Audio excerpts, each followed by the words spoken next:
Saudaraku yang terkasih dan yang dikasihi Kristus, mari luangkan waktu untuk bersekutu dengan Tuhan melalui firman-Nya. Kita berdoa. Kasih karunia menyertai kamu dan damai sejahtera yang dari Allah Bapa dan anaknya Tuhan Yesus Kristus. Amin.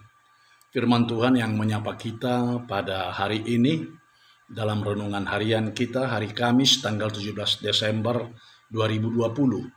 Tertulis dalam kitab Injil Matius pasal 11 ayat yang ke-11. Demikian dikatakan di dalam firman Tuhan. Aku berkata kepadamu, sesungguhnya di antara mereka yang dilahirkan oleh perempuan tidak pernah tampil seorang yang lebih besar daripada Yohanes Pembaptis. Namun yang terkecil dalam kerajaan surga lebih besar daripadanya. Hingga di sini pembacaan kita akan firman Tuhan. Saudara yang dikasihi Kristus, kelahiran Yohanes Pembaptis terjadi dalam rentetan peristiwa kelahiran Tuhan Yesus. Dalam minggu-minggu Advent dan perayaan-perayaan Natal, Yohanes Pembaptis sering dilupakan. Selama hidup saya, belum pernah melihat tokoh Yohanes Pembaptis di gambar kartu Natal atau di atas pentas sandiwara. Malah yang sekarang banyak muncul dalam gambar-gambar hari Natal adalah Santa Claus, pohon terang, dan segala bentuk-bentuk dari pernak-pernik Natal. Padahal sesungguhnya tiada tokoh yang lebih besar daripada Yohanes. Bahkan Yesus sendiri mengakuinya dalam nats renungan harian kita ini demikian. Sesungguhnya di antara mereka yang dilahirkan oleh perempuan tidak pernah tampil seorang yang lebih besar daripada Yohanes Pembaptis. Luar biasa kehebatan tokoh kita ini. Namun ia adalah tokoh yang dilupakan. Bahkan ia seorang tokoh yang bersedia untuk dilupakan. Padahal Yohanes adalah seorang pelopor. Yohanes Pembaptis dilahirkan sebagai perintis jalan kedatangan Yesus Kristus. Lukas 1 ayat 76 hingga 77. Ia pelopor. Biasanya pelopor merasa berjasa, ingin populer, bahkan merasa punya andil yang besar. Yohanes Pembaptis tidak demikian. Ia menyadari justru karena ia adalah pelopor, maka perhatiannya tidak boleh ditujukan kepada pelopor, tetapi kepada siapa yang dipeloporinya itu. Yohanes Pembaptis berkata, ia harus makin besar, tetapi aku harus makin kecil. Yohanes 3 ayat 30. Disitulah kebesaran jiwa Yohanes. Seorang pelopor, seorang tokoh besar, namun bersedia untuk dilupakan.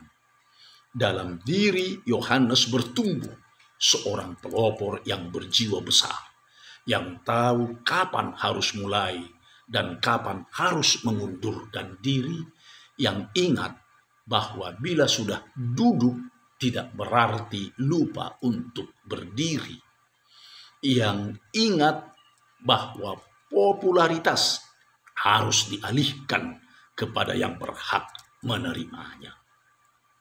Yohanes memang populer. Dalam Matius 3 ayat 5 dikatakan, maka datanglah kepadanya penduduk dari Yerusalem, dari seluruh Yudea, dan dari seluruh daerah sekitar Yordan. Bahkan dalam Injil Markus pasal 6 ayat 20 mengatakan bahwa Herodes Antipas merasa senang mendengarkan Yohanes. Di tengah popularitasnya, ia menunjuk kepada Yesus dan bersedia untuk dilupakan.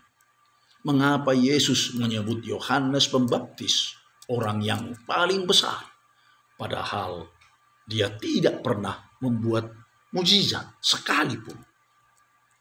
Kebesaran Yohanes adalah dalam jiwanya bertumbuh kepeloporan yang sangat gigih, namun siap dan bersedia untuk dilupakan.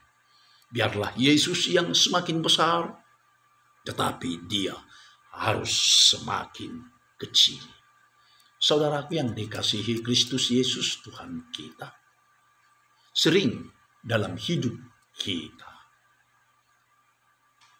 baik dalam gereja maupun dalam pelayanan kita, justru sangat sering diri kita yang kita tonjolkan ke pentas kehidupan kita. Tetapi Yesus semakin kecil dan bahkan semakin tergerus dalam hidup keberagamaan kita.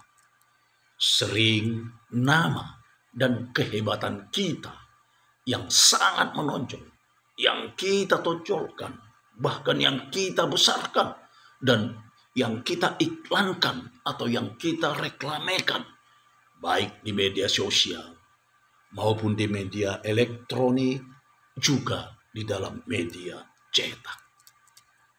Saudaraku, tunaikanlah tugas pelayananmu, walau namamu tidak pernah tertulis dalam sejarah dunia ini.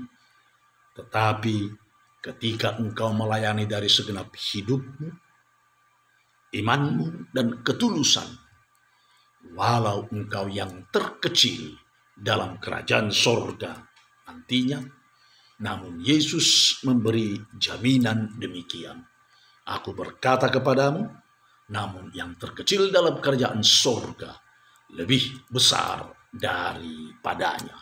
Maksudnya daripada Yohanes Pembaptis. Percayalah, yakinlah. Amin. Kita berdoa. Puji dan syukur kami naikkan kehadirat-Mu, ya Allah Bapa, di dalam Kristus Yesus Tuhan kami, atas berkat dan kasih karunia yang Tuhan curahkan kepada kami hingga saat ini. Terutama firman Tuhan yang telah menyapa kami agar dalam kehidupan kekristenan, dalam kehidupan iman kepercayaan, dalam perkataan dan dalam segala perbuatan maupun pelayanan kami, biarlah nama Tuhan yang terpuji dan yang semakin besar. Tetapi biarlah kami semakin kecil, sebab kami hanya alat yang kecil di tangan Tuhan yang boleh Tuhan pakai untuk melakukan segala kehendak. Jadikan kami, Tuhan, menjadi berkat sebagai orang yang telah menerima berkat. Sembuhkan Tuhan saudara kami yang sedang sakit, sehingga mereka juga dapat menjadi penyembuh dalam kehidupan ini. Hiburkan saudara kami yang berduka, agar mereka juga menjadi penghibur bagi sesama yang berduka. Pimpin seluruh jalan hidup kami, Tuhan. Hanya di dalam Kristus Yesus, Tuhan kami telah berdoa dan mengucap syukur. Amin. Anugerah Tuhan kita Yesus Kristus dan kasih setia Allah Bapa serta persekutuan Roh Kudus kiranya menyertai kamu semuanya. Amin. Shalom.